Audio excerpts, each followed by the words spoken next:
Hey guys, welcome back to Lawn Lessons with Jordan. Today we're going to be talking about everything aerating, when to aerate, best time to aerate, seed to non-seed. Let's dive in.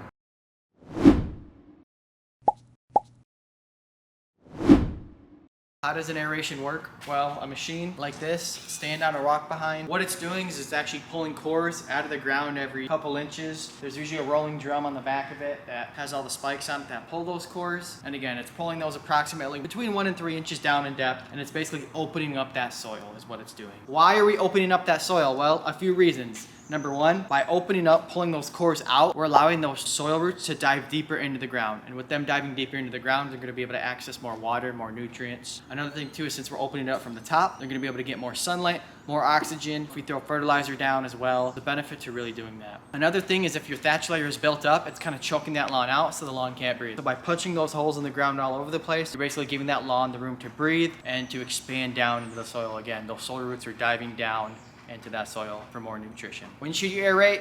Well, we usually recommend an aeration annually, once a year. Sometimes for more compacted lawns or lawns that have more traffic, it could be once in the spring and once in the fall. Another thing that can depend on is seed.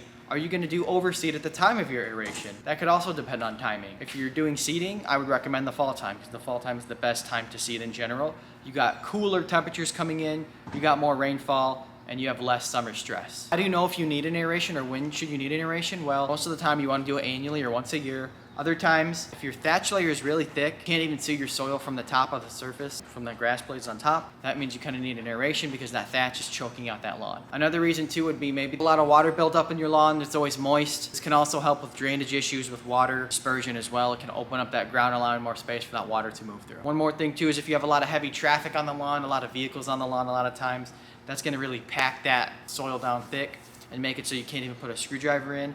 That's also how you know you need an aeration. If the lawn is very hard packed, you're not going to be able to get any water, any nutrients down into that soil layer. If you want to see how this machine works, how it aerates, how it overseeds, watch this video up here. Otherwise, thank you guys so much for watching. Subscribe, tune in, let us know if you have any questions. Until next time.